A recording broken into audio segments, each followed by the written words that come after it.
നമുക്കെല്ലാവർക്കും ഇരട്ടി മധുരം, ഇരട്ടി സന്തോഷം, ഇരട്ടി മഹത്വത്തിൻ്റെ അനുഭവം പകർന്ന വലിയ ഒരു സംഭവത്തിൽ നമ്മൾ സാക്ഷ്യം വഹിക്കുകയായിരുന്നു.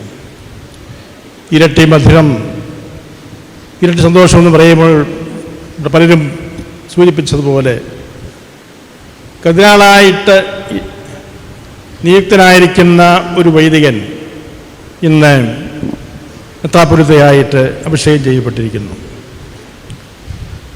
സഭ കുറച്ചുകൂടെ ശക്തിയായിരിക്കുന്നു. കാരണം സഭയുടെ അടിസ്ഥാനമായ സ്ത്രീയന്മാരുടെ കൂട്ടായ്മ, ആ കൂട്ടായ്മയുടെ ഒരു തുടർച്ചയാണല്ലോ വൈദികന്മാരുടെ കൂട്ടായ്മ.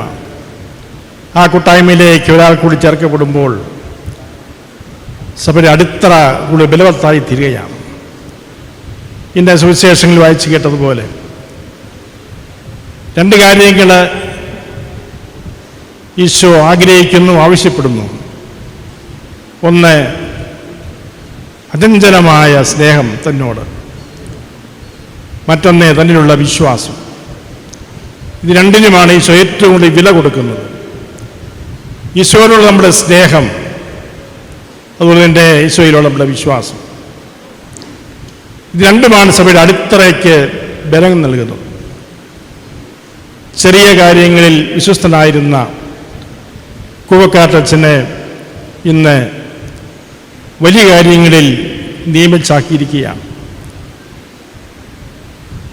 അഭിനന്ദിയ കൂവക്കാട്ട് പിതാവേ, ഇപ്രകാരം വലിയ കാര്യങ്ങൾ ഏറ്റെടുക്കാൻ മാത്രം അങ്ങ് ചെറിയ കാര്യങ്ങളിൽ കാണിച്ച വിശ്വസ്തതയ്ക്ക്, അതിൻ്റെ പേരിൽ ദൈവം അങ്ങിൽ ചൊരിഞ്ഞ കൃപയുടെ സമൃദ്ധികൾ, അതിനങ്ങയെ യോഗ്യനാക്കി തീർക്കത്ത രീതിയിൽ അങ്ങ് സ്വയം സമർപ്പിച്ചതിൻ്റെ പേരിൽ അങ്ങയെ ഞാൻ അഭിനന്ദിക്കുന്നു.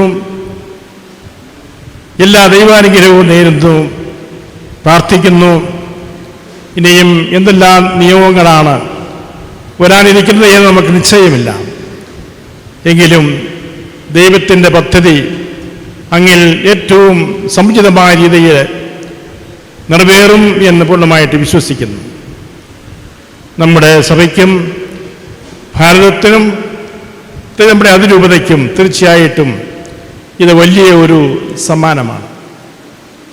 ഈ കർദിനാൾ പദവിയും കൂടെ സ്വീകരിക്കുമ്പോഴേക്കും സഭയ്ക്കും സമൂഹത്തിനുമായി പൂർണ്ണമായും തന്നെ വിട്ടുകൊടുക്കുവാനുള്ള ഒരു വലിയ നിയോഗം അദ്ദേഹത്തിന് ലഭിച്ചിരിക്കുകയാണ്. അങ്ങനെ ഈ ദൗത്യം ഏറ്റവും മനോഹരമായിട്ട് ദൈവത്തിനും ദൈവജനത്തിനും ഇഷ്ടപ്പെടുന്ന രീതിയിൽ നിർവഹിക്കുവാൻ ദൈവം അങ്ങയെ അനുഗ്രഹിക്കട്ടെ, ശക്തിപ്പെടുത്തട്ടെ എന്ന് പ്രാർത്ഥിക്കുന്നു. പ്രാർത്ഥനാശംസകൾ.